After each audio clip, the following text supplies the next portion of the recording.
نحمدہ ونصلی علی رسولہ الکریم اما بعد اعوذ باللہ من الشیطان الرجیم بسم اللہ الرحمن الرحیم۔ محترم و مکرم برادران اسلام، السلام علیکم ورحمۃ اللہ۔ ہماری آج کی اس دینی نشست کا عنوان ہے شب قدر، انعام کی رات اور احتساب نفس۔ اس موضوع کی مناسبت سے اپنی بات کو 9 نکات کی صورت میں آپ کے سامنے رکھنا چاہوں گا۔ سب سے پہلی بات یہ ہے کہ ہمارے خالق و مالک اللہ رب العالمین کا ہمارے اوپر بے حد و حساب احسان ہے کہ اس نے دین اسلام کی شکل میں ایک عظیم اور مکمل نظام حیات ہمیں عطا فرما دیا ہے، اور اس دین اسلام پر مکمل اور مستقلاً عمل سے ہی دنیا اور آخرت کی کامیابی ہو سکتی ہے، اور اس مکمل عمل کا نام ہے تقوی، یعنی ہم اللہ تعالیٰ کے احکامات کی خلاف ورزی سے بچ جائیں۔ اس دین کی مناسبت سے جن کاموں کے کرنے کا حکم ہے وہ کیے جائیں، اور جن کاموں کے کرنے سے روکا گیا ان سے رک جایا جائے۔ دوسرا نقطہ ہے کہ اس دین پر مکمل اور مستقلاً عمل پیرا ہونے کے لیے ہمیں قوت ایمانی درکار ہے۔ اس دنیا کے اندر بھی ہم مختلف معمولات زندگی سر انجام دینے کے لیے توانائی درکار ہوتی ہے۔ ہم طرح طرح کی مشینیں جو ہے وہ اپنے کام میں لاتے ہیں، تو انہیں بھی جو ہے وہ توانائی درکار ہوتی ہے۔ تو ایسے ہی ہمیں دین پر عمل کرنے کے لیے بھی ایک قوت درکار ہوتی ہے، اور اس قوت کا نام ہے قوت ایمانی۔ تیسری بات اس حوالے سے یہ ہے کہ قوت ایمانی کے حصول کا سب سے بڑا ذریعہ قرآن پاک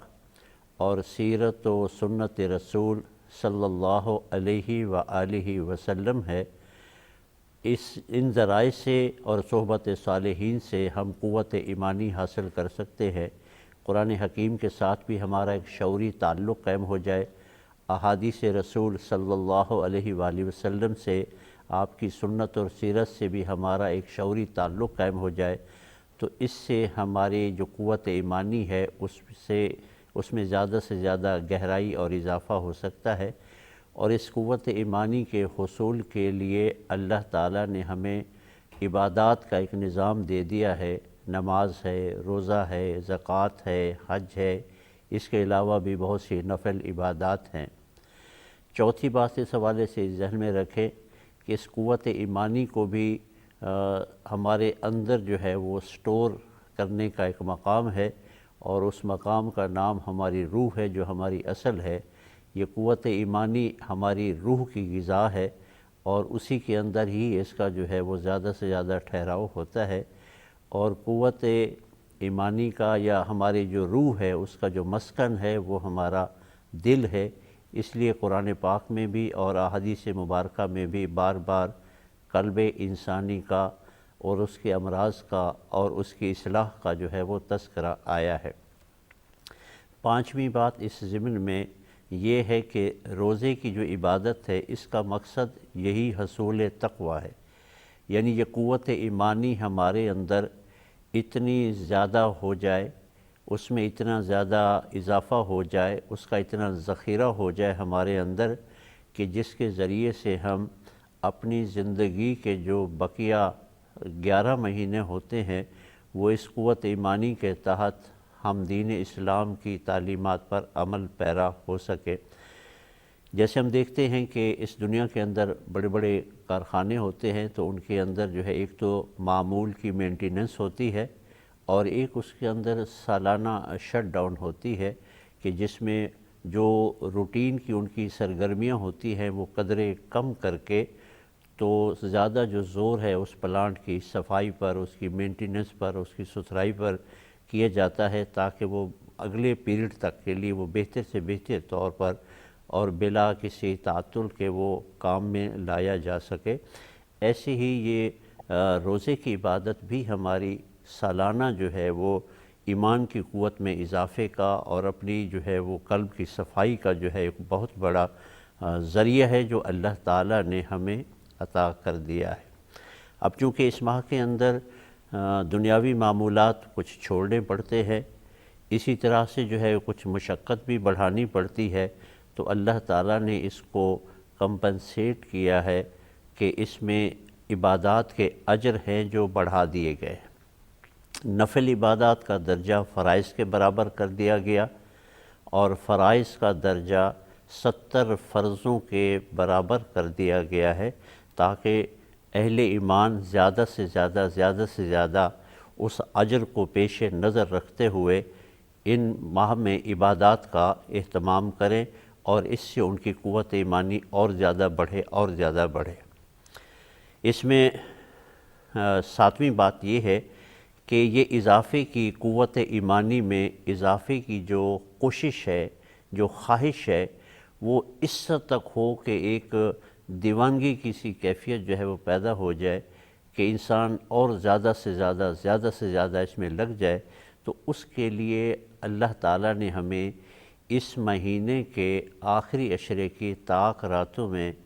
لیلۃ القدر عطا کر دی ہے۔ یہ بہت ہی عظیم رات ہے جس کا تذکرہ خود قرآن پاک میں بھی ہے،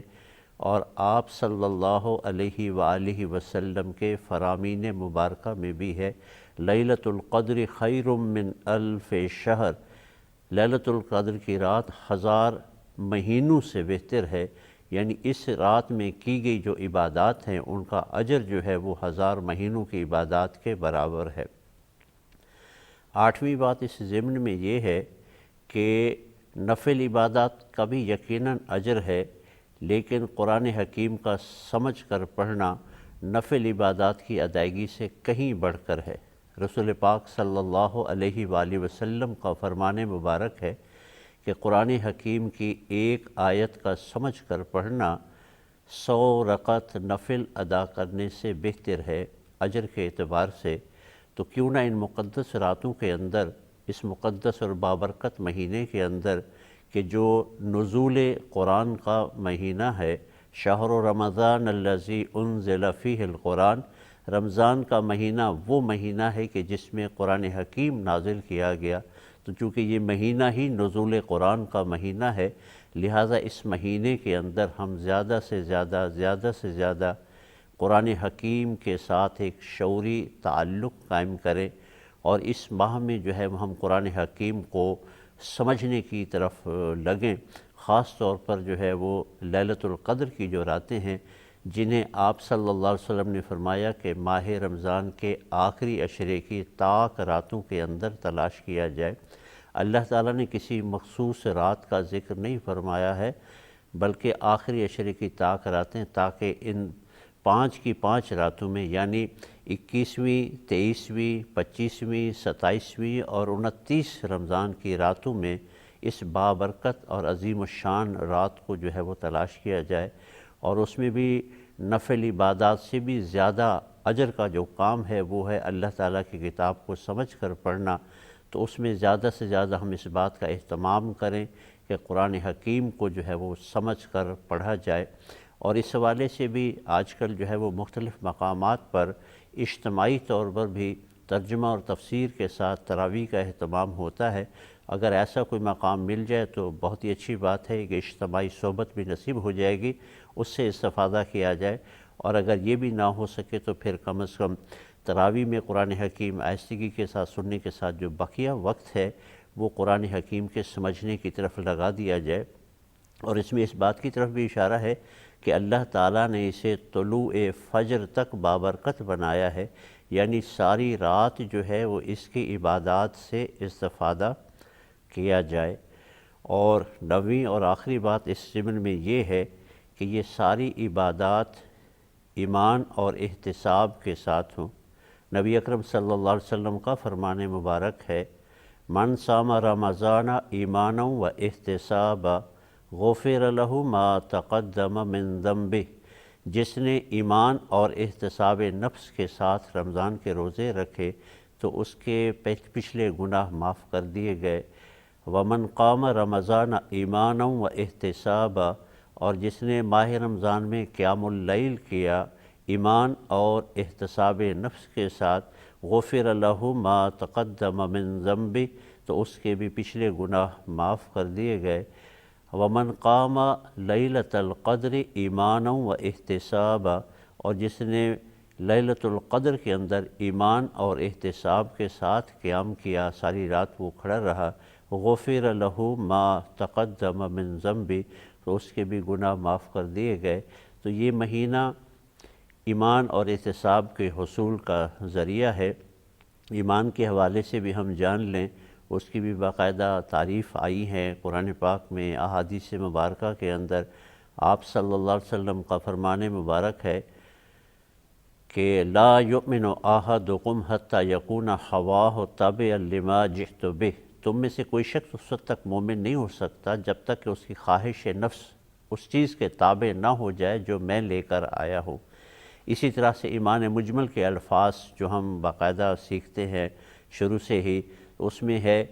کہ آمنت باللہ کما ہوا باسمائہ و صفاتہ، میں ایمان لایا اللہ تعالیٰ پر جیسے کہ وہ اپنے اسماء اور اپنی صفات کے ساتھ ہے، وقبلت جمیع احکامہ، اور میں نے اس کے تمام احکامات قبول کیے، اقرار باللسان و تصدیق بالقلب،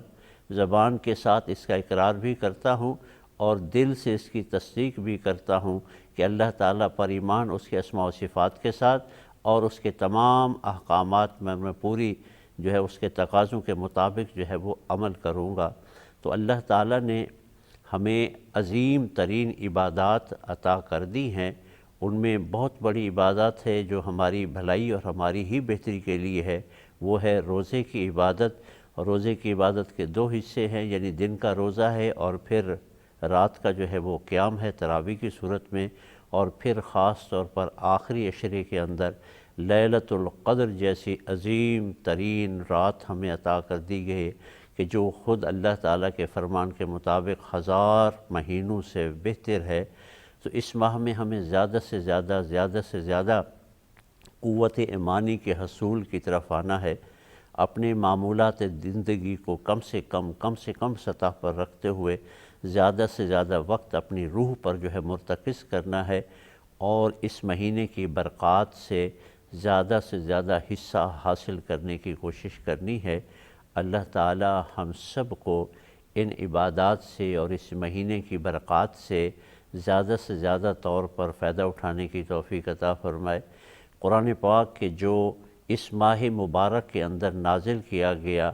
اور اسی مہینے کو ہی روزے کی عبادت کے لیے اور تراویح کی عبادت کے لیے جو ہے وہ اسے اللہ تعالیٰ نے ہمارے لیے مقرر فرما دیا، تو اس مہینے کے اندر ہم اللہ تعالیٰ کی اس کتاب کے ساتھ شعوری طور پر اپنا تعلق قائم کریں۔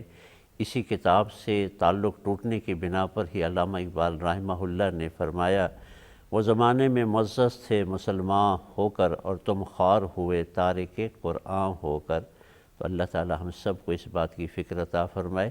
کہ ہم اللہ کی کتاب کے ساتھ جڑ جائیں اور اس مہینے کی برکات کے ذریعے سے